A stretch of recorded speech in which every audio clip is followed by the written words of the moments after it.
Okay, so we'll be starting in a few minutes, folks. Thank you for joining us. We're getting people coming in via Zoom and YouTube. This is a test for Westwood 1, test 1, 2, 3, 4. So test 1, 2, 3, 4, test 1, 3, 2, 3, 4. Sir Jim Roop at Westwood 1. He's telling me it sounds great.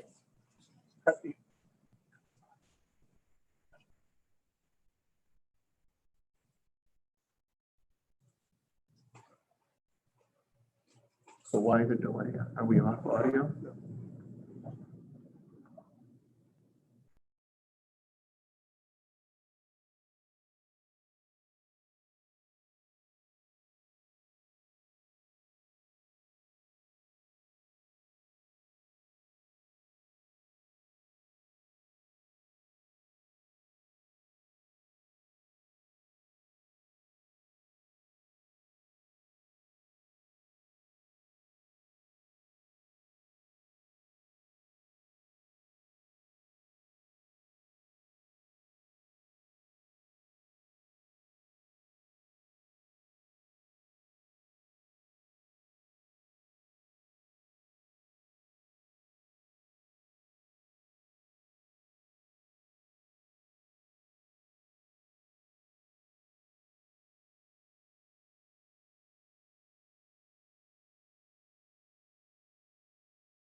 Hello, and thank you for joining this Port of Los Angeles video news conference. In a moment, Executive Director Gene Seroka will be sharing opening remarks. After that, Mr. Seroka will be taking questions from the media. If you are on the Zoom platform, please ask your questions by typing them into the QA section at the bottom of your screen. Please type your name and affiliation when asking a question. Alternatively, you may email askgene@portla.org. That's ASKGENE@portla.org. We are monitoring that inbox for questions. At this time, here's Gene Seroka, Executive Director of the Port of Los Angeles. Good morning, everyone, and thank you for joining. I'd like to make a few opening comments, and then I'm available for questions from those of us who joined. I understand that we've also gotten some advanced questions that we'll address as well. First and foremost, I'd like to say that the health and safety of our workforce, our citizens of Southern California, and the country are first and foremost on our minds. To that end, we also must keep our supply chains moving to get essential goods to our consumers and medical supplies to our hospital community and those who are caring for our ill. The Port of Los Angeles is open for business. All of our marine terminal operators are functioning and operable. We have 12 ships in port today alone. The work that they're doing to make sure that the smoothness of the supply chain continues to exist is their top job today. Recently, at the direction of Port Police Chief Tom Gazy, we put a drone up in the air to take a look at our configuration of 7,500 acres and 43 miles of waterway. I report to you today that we have ample space and room to manage cargo as we normally do. We're running at about 80% of normal cargo volume for this time of year, but these are extraordinary circumstances. China's manufacturing community is operating at about 50% of capacity, and we have cross-referenced this information with energy usage, traffic patterns, and even smog to make sure that our data is accurate. At the same time, in looking at those aerial photos that you just saw, we want to make sure that not only are we moving the essential goods and medical supplies, but other commodities don't clog up the system. And that is why, through the emergency orders of California's Governor Gavin Newsom, the Los Angeles County Supervisors, and Los Angeles Mayor Eric Garcetti, all designated the port as essential business, as well as our supply chain partners throughout: railroads, truckers, terminal operators, shipping lines, warehouse operators as well. The supply chain needs to remain fluid so those critical goods and other products can continue to get to consumers and those who need. Tomorrow, as previously announced by Governor Newsom, the United States naval ship Mercy will come to the Port of Los Angeles. That 1,000-bed floating hospital will be used to take some pressure off our landside hospitals and treat non-COVID-19 patients. Again, our Chief Gazy will be working patrols 24/7 along with our allied agencies to make sure the safety and security of all involved is of top priority. And I can assure you, based on the briefings that I've been given, the cargo flow here at the nation's largest port will not be impeded. We will be able to work very closely together to make sure that both missions are fully accomplished with strategic value that we've set out. Looking down line, the forecast isn't so clear, but we will be seeing some uptick in cargo as more and more of China's factory community comes back online. The real question now is going to be, what do the retail orders look like, and how will those come in through our pipelines? We have the nation's only port community system and visibility tool that gives us an added advantage to see what's coming towards us, so we could plan from a talent perspective as well as the assets of our supply chain partners. So we'll be working very closely. The issue here is that we need to make sure all of our partners are sharing information so we can be best prepared on the ground for the conveyance of this cargo. The American economy will recover at some point. We will continue to be a leading indicator, and it is our job not only to flow the essential goods today, but to make sure that our inventory system throughout the United States is ready for when we do go back to the store someday, when we are back shopping and eating out at restaurants and otherwise fulfilling our daily requirements as families and businesses. The Port of Los Angeles will be prepared for just that. That will conclude my opening comments, and I'll turn it back to Philip Sandfield for the next stage of questions. The first question is from Lisa Bartline, a correspondent with Thomson Reuters.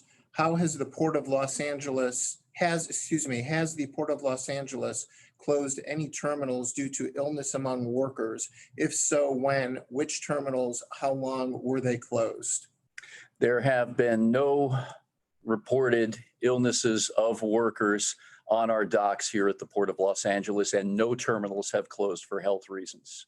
We have 27 terminals and 270 berths here at the Port of LA, and are very nimble and have the ability to move ships around in the event of an illness.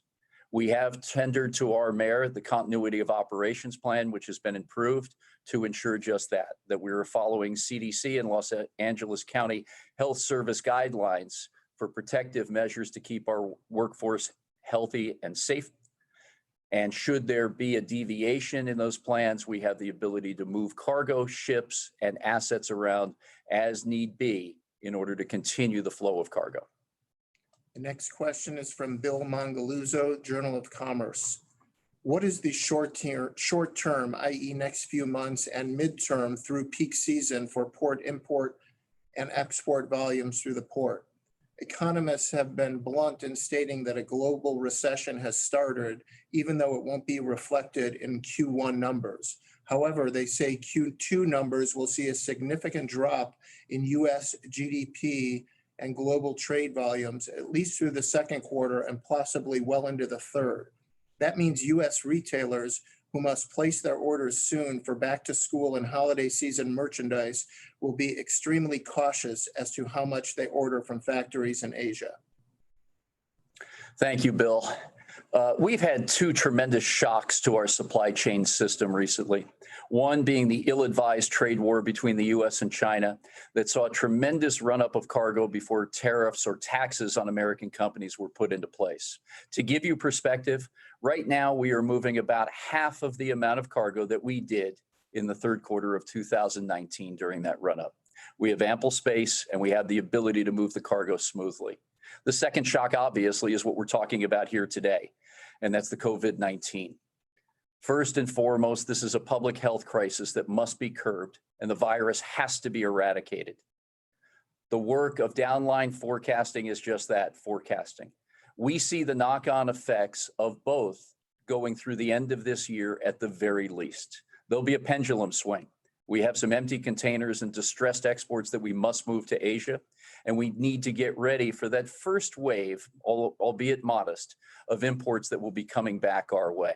That pendulum will swing probably a couple times until August, and we'll see what definition of peak season holds this year.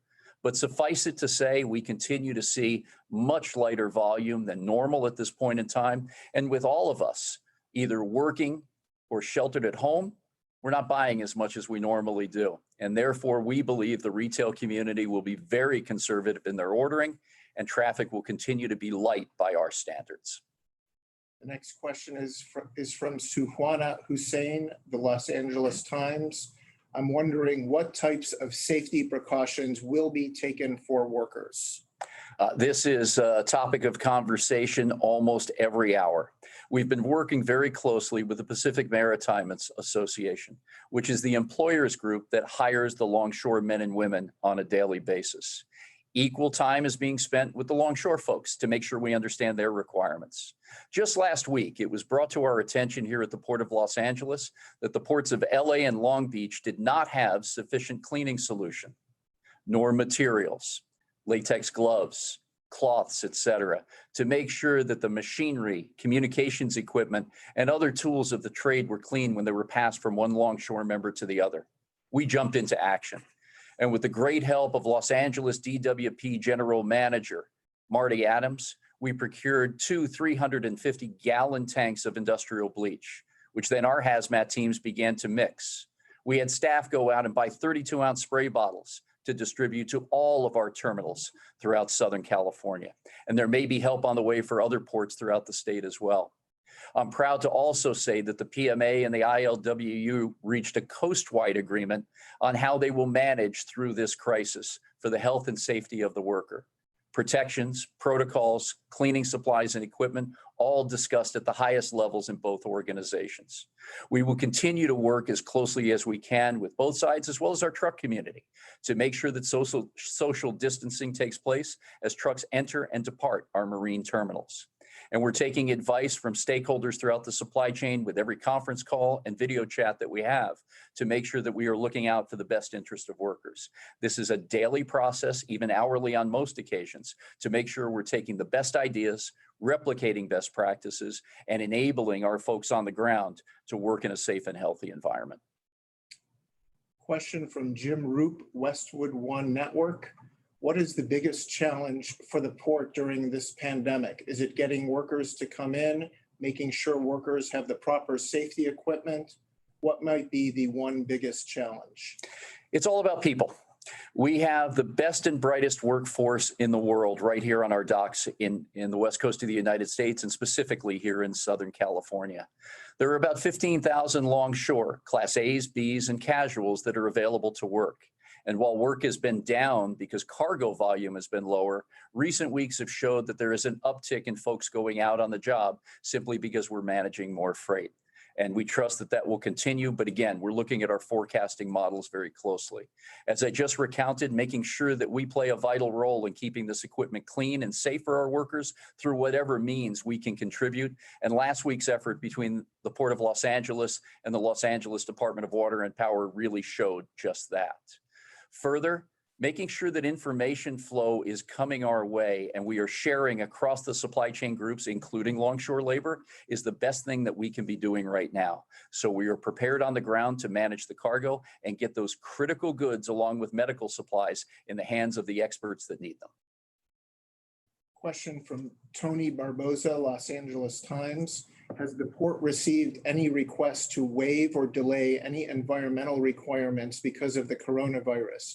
Are you granting or considering such measures? No. Question from Patrick Healy from NBC News. You've mentioned 80% volume. How much has that fluctuated in the past few weeks, and what is your forecast? I think we covered that earlier. We're moving about 80% of the normal cargo this time of year. It's about half of what we saw at the height of the trade war between China and the United States. Suffice it to say, the downline outlook, while manufacturing comes back online in China, will show modest upticks. The overall look at volume will be down. And my guidance to the marketplace was that we'll be down between 15 and more likely 18% for the first quarter of this year, compared to an irregular and very choppy first quarter of 2019. Follow-up from Tony Barbosa on his environmental question. Is the port requesting any delays or relaxation from environmental requirements by regulators? Tony, I'll be very specific. With rulemaking that's being contemplated by the California Air Resources Board, that does need to be delayed, so we make sure that we have a robust dialogue with all stakeholders. Right now, it's all hands on deck. Everybody working to make sure their families, colleagues, friends, and people they work together are safe and healthy, taking into account that everyone is considered essential today, whether it be on the job or back at home. And I don't think it would be appropriate if the necessary stakeholders didn't have a voice in downline policy or regulation. As you well know, we've reduced diesel particulate matter here by more than 90%, sulfur oxide by 97%, and NOx by 64% since we first initiated the world's only Clean Air Action Plan. We at the Port of Los Angeles called for a second iteration to that and the Clean Truck Program, which is going on. And I would venture to say that when we have more people around us, such as the manufacturing community and other experts in this area, the dialogue will be robust and we will be as aggressive as ever in cleaning the air. We have a couple more questions. If anyone who's watching via Zoom has questions, please submit those now. A couple questions regarding the USNS Mercy. What time is it expected to arrive tomorrow? When do you, and in addition, what arrangements will be made for transporting patients to and from its berth? I'd like to introduce Los Angeles Port Police Chief Tom Gazy, who is also our head of public safety, to give this update.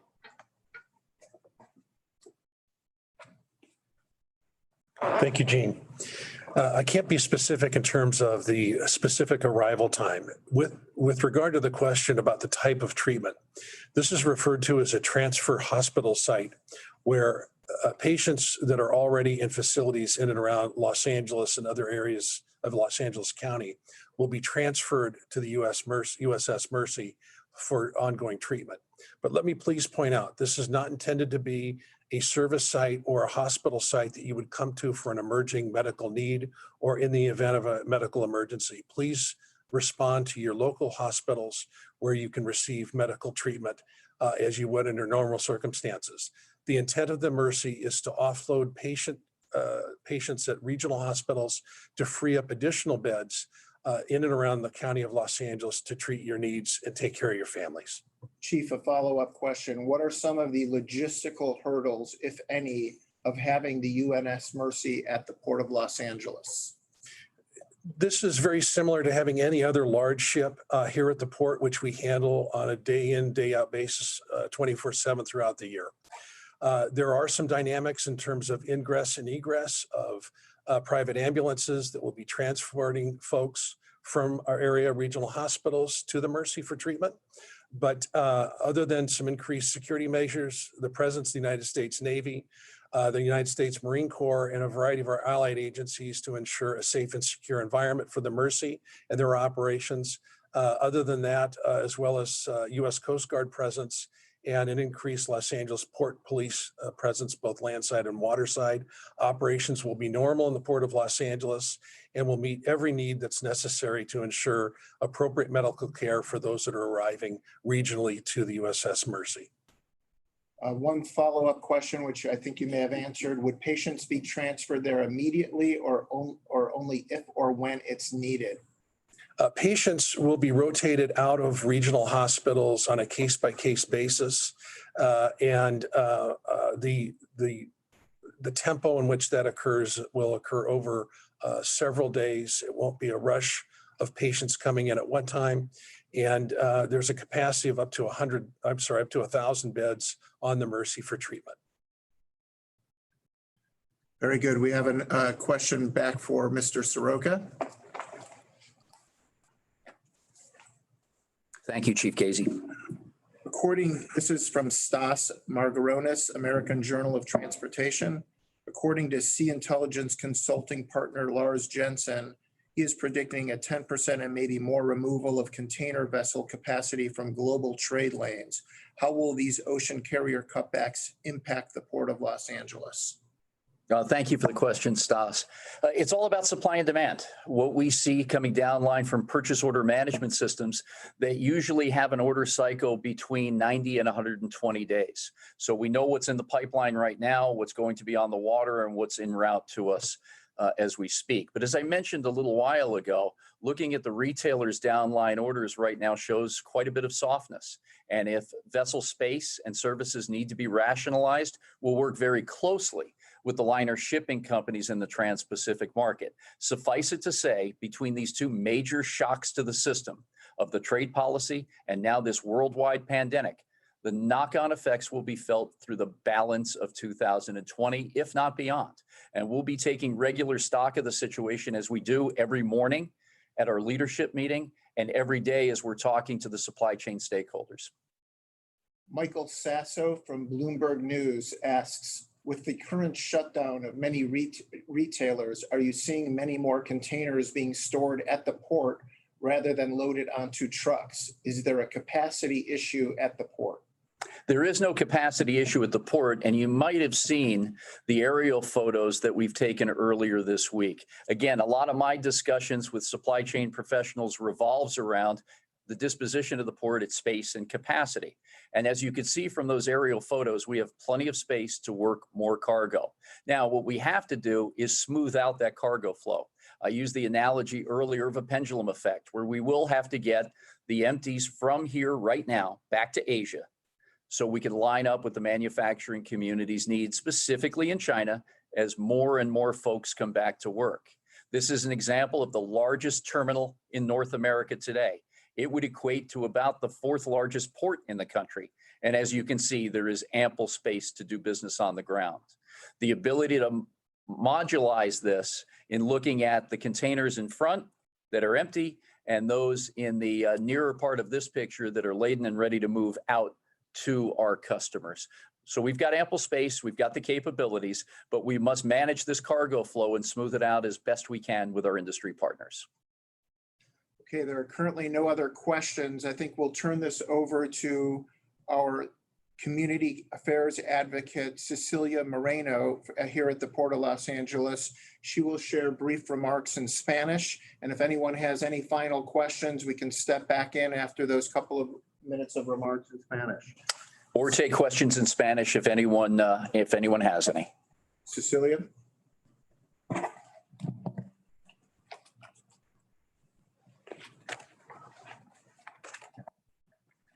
Buenos días, Cecilia Moreno. Para nosotros es una prioridad número uno mantener un ambiente seguro y sano para todos los que trabajan aquí en el complejo portuario. Es importante que sigamos moviendo el material a los consumidores que rodean aquí el puerto y a todos los distritos del Congreso de los los 435 distritos del Congreso. Es importante que lleguen los materiales médicos a las manos de aquellos que están brindando cuidado médico. Es importante que la mercancía le llegue a los consumidores, así como todas las partes que se requieren para la industria de fabricación. Ese es el punto número 1 para nosotros. Así como indicó la orden de emergencia, el puerto de Los Ángeles es una parte esencial de la cadena de infraestructura, así como la cadena de suministro que lleguen el comercio a los negocios. El gobernador, los alcaldes y todos los demás han dicho que la cadena de suministro es sumamente importante para que llegue la mercancía a aquellas personas, no nomás médicas, pero a los consumidores también. Esa es nuestra parte, la parte principal para este puerto. El puerto está abierto, como se ha mencionado. Hoy tenemos 12 buques aquí en el puerto que están moviendo el comercio a aquellos lugares donde es crítico que llegue. Estamos trabajando muy cercanamente con la fuerza laboral, así como las terminales aquí en el puerto para asegurarnos que el personal tenga lo que necesite para que trabajen en un ambiente seguro y sano. Como se indicó, ahorita estamos preparándonos para recibir el buque naval Mercy aquí en el puerto de Los Ángeles. Ese buque es como un hospital que tiene 1,000 camas, que va a estar brindando servicio a aquellas personas que no tienen indicaciones o que están sufriendo del virus corona. Sin embargo, lo que van a poder hacer es los hospitales regionales van a poder mandar a aquellas personas que necesitan cuidado médico, los hospitales las van a poder mandar aquí a al buque Mercy. Para el puerto de Los Ángeles realmente es un honor y un privilegio poder brindarle el espacio aquí a Mercy que pueda brindar el servicio necesario y es un honor para nosotros. Con eso concluimos los comentarios en español. Thank you, Cecilia. We have one more question for Mr. Seroka.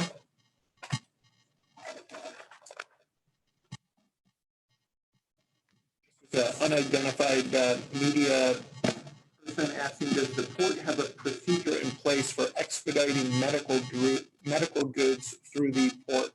Absolutely. And that's been a lot of the work that we've been doing over the past weeks and months, reaching out to our local hospital community, folks throughout the nation who are in need of specific products and delivery points. A couple of examples come to mind right away. Some very large importers, well-known companies here in the U.S. have been working very closely with us to highlight their containers that are coming in from Asia, working with us on our visibility tool, the Port Optimizer, to share that information with other secure service providers throughout the network. Making sure that we have that information early gives us a really great chance of isolating those containers and expediting them through the supply chain process, including that right here at the port. We'll be doing more work in this area and are doing outreach, again, on an hourly basis to make sure folks know that we've really zoned in on this particular area. But again, it also means that the other goods must be flowing smoothly as well so as not to back up our system. We expedite goods all the time depending on need of our customers, and this is a need of the American public and our medical community today. Very good. At this time, there are no other questions. So this will conclude today's news conference. The media will be advised of future news teleconferences. We thank you very much for joining us. Appreciate your interest in our business and all the work that we're doing. We'll stay in close contact. Thank you all.